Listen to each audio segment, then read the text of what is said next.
गुरु तत्व क्या है ना। तो गुरु तत्व के विषय में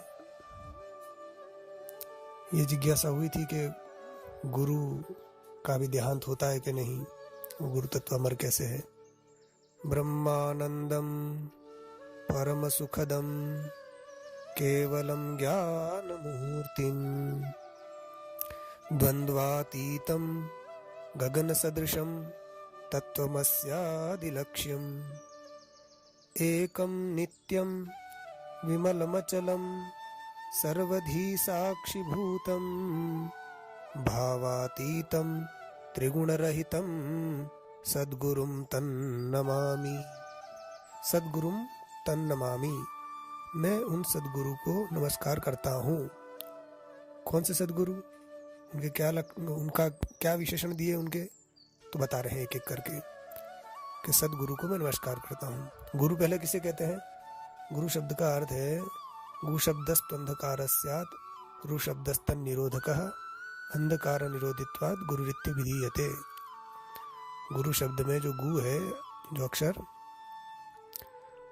उसका अर्थ होता है अंधकार, और रू मतलब उस अंधकार को दूर करने वाला। तो अज्ञान रूपी अंधकार को जो दूर करता है उसे गुरु कहते हैं, उसी को सद्गुरु कहते हैं। ठीक है, तो वो गुरु के विशेषण दिए हैं कि वे गुरु कैसे होते हैं। तो कहा ब्रह्मानंदम, कि ब्रह्मानंद है। ब्रह्मानंद मतलब जो ब्रह्म है वही आनंद है। ब्रह्म मतलब जिससे बड़ा कोई ना हो उसे कहते हैं ब्रह्म। निर्तिशय बृहत्वाद ब्रह्म। और आनंद परम सुख, तो जो ब्रह्म रूप है और आनंद रूप है, अर्थात ब्रह्मानंद रूप स्वरूप है, एक विशेषण दे दिया गुरु का। फिर दूसरा कहा परम सुखदम। परम सुखदम मतलब परम सुख को देने वाले। परम सुख क्या है? कि जिसमें दुख का नामो निशान ना हो। संसार के जितने भी सुख हैं वे सब के सब दुख से मिश्रित हैं, मगर जो परम सुख है जिसमें कभी दुख ना हो, वह सुख नहीं जिसमें दुख है, भय है, रोना है, मिलावट से है जो खाली, उसी का नाम सोना है ना। तो संसार के जितने भी सुख है वो सब में भय है, दुख है, रोना पड़ता है। तो वो जो परम सुख है वो अपने आत्मा स्वरूप का ज्ञान, आत्मा जो है अपना वही परम सुख रूप है। उस आत्मा का ज्ञान कराने के कारण गुरु जो है परम सुखद कहे गए हैं। फिर केवलम ज्ञान मूर्तिम, केवल ज्ञान ही उनका स्वरूप है। मूर्ति मतलब स्वरूप, तो ज्ञान रूप है। तो केवल भौतिक शरीर ही उनका शरीर नहीं है, वो ज्ञान स्वरूप है गुरु, इसलिए उनका नाश नहीं होता कभी। गुरु तत्व जो है उसका नाश कभी नहीं होता है। और विशेषण दिया द्वंद्वातीतम, द्वंद्व से अतीत है। द्वंद्व क्या है? तो जितने भी सुख दुख और राग द्वेष, ठंडी गर्मी आदि जितने भी जोड़े हैं सब द्वंद्व हैं। इन सब द्वंद्वों से जो अतीत है, इनसे परे है, वो गुरु तत्व है। ऐसे गुरु तत्व को मैं नमस्कार करता हूँ। कैसा है गुरु तत्व? गगन सदृशम, गगन कहते हैं आकाश को, उसके सदृश है। मतलब जैसे आकाश सर्वत्र व्याप्त है, पूरा है ना, कितना सूक्ष्म है और सब जगह है, ऐसा कोई स्थान नहीं है जहाँ आकाश ना हो। इसी प्रकार गुरु भी ऐसा कोई स्थान नहीं है जहाँ गुरु तत्व ना हो। गुरु भी आकाश के समान अर्थात सर्वत्र व्याप्त है। फिर तत्वमस्यादि लक्ष्यम, तत्वमसी आदि के का लक्ष्य है। तत्वमसी किसे कहते हैं? ये तत्वमसी साम वेद का महावाक्य है, वेद का महावाक्य है। इसमें 3 पद है, तत्, त्वम और असि। तत् किसे कहते हैं? तत् का मतलब होता है ब्रह्म, परमात्मा। त्वम मतलब तू, असि मतलब है। गुरु उपदेश देते हैं कि तत् ब्रह्म, त्वम अर्थात तू है, वह ब्रह्म तू है। तो ये महावाक्य का जो लक्ष्य है वह साक्षात ब्रह्म ही है। तो गुरु भी जो है वो साक्षात ब्रह्म है। तत्वमसी के आदि महावाक्य के जो लक्ष्य भूत है ब्रह्म, इसीलिए गुरु का कभी नाश नहीं होता। फिर कहा एकम नित्यम, एक है। एक क्यों कहा गुरु को? अर्थात उसमें किसी प्रकार का भेद नहीं है। भेद जो है 3 प्रकार से होता है, सजातीय भेद, विजातीय भेद और स्वगत भेद। जैसे एक वृक्ष है तो वृक्ष का दूसरे वृक्ष से जो भेद है वह सजातीय भेद हो गया। और वृक्ष का पत्थर आदि दूसरे पदार्थों से जो भेद है वह विजातीय भेद हो गया। और वृक्ष में ही अपनी शाखाएं हैं, फल है, पुष्प है, इन सब का जो भेद है, वृक्ष का अवयव में जो भेद है, इसको स्वगत भेद बोलते हैं।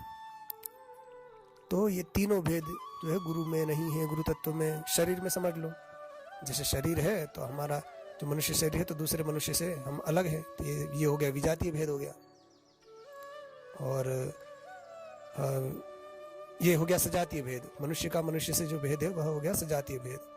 और मनुष्य का दूसरे पशु पक्षी वृक्ष या किसी पत्थर आदि जितने पदार्थ है उनसे जो भेद है वो हो गया विजातीय भेद।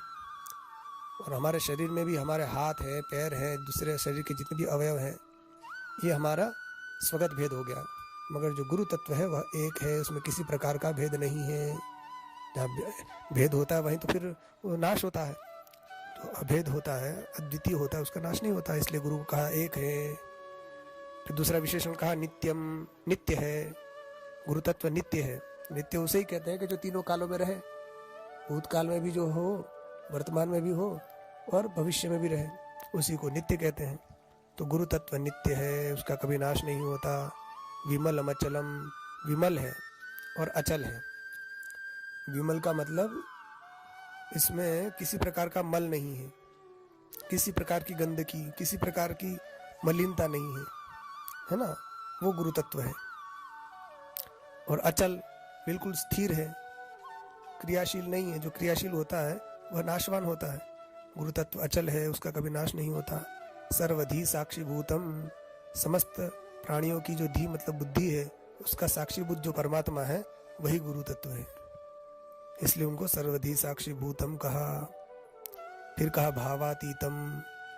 गुरु तत्व जो है वो भाव से अतीत है। भाव जो होता है वो मन से होता है।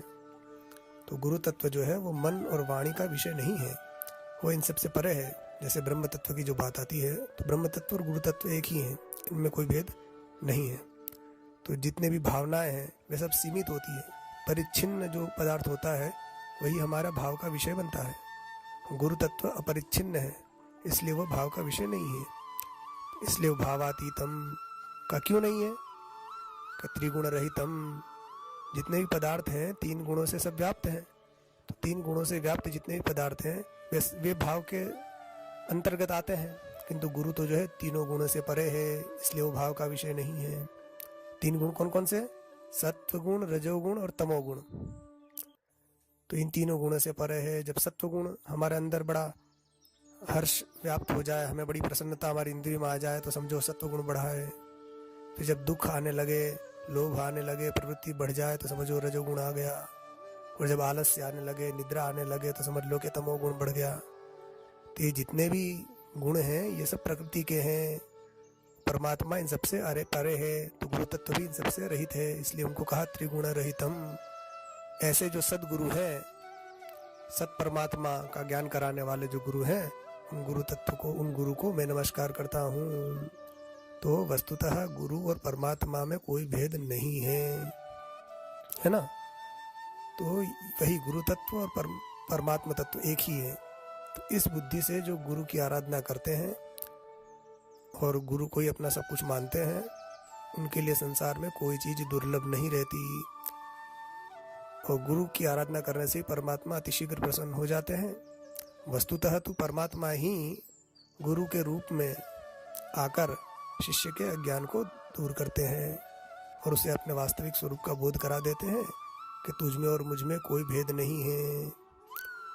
फिर उसका जब स्वरूप बोध हो गया, फिर वो जो उसका सारा ज्ञान नष्ट हो गया, फिर वो हमेशा नित्य निर्तिशय सुख में वो निमग्न हो जाता है। फिर उसके लिए किसी प्रकार का दुख नहीं रहता।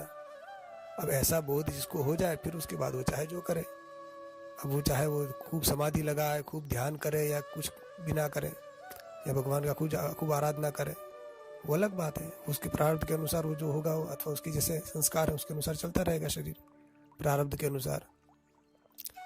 तो ये बात है। तो गुरु तत्व का कभी नाश नहीं होता, चाहे वो भौतिक दृष्टि से हमारे दृष्टिगोचर रहे या न रहे। गुरु अजर अमर है। इस भाव से गुरु में कभी मनुष्य बुद्धि नहीं करनी चाहिए। कहा गया है कि मर्त्या सद्धि कृतम सर्वम कुंजर शौचवत। गुरु में जो मनुष्य बुद्धि करता है उसकी सारी क्रिया निष्फल हो जाती है। गुरु को यदि मनुष्य मानोगे तो गुरु का उपदेश भी आपको मनुष्य द्वारा कहा गया उपदेश लगेगा, तो आपको जो लाभ होना चाहिए वो नहीं होगा। इसलिए गुरु में ब्रह्म दृष्टि ही रखकर ही उनकी आराधना करनी चाहिए, उनके उपदेशों को ग्रहण करना चाहिए। और भी बहुत बातें हैं, गुरु तत्व का तो अंत नहीं है, गुरु महिमा का भी अंत नहीं है।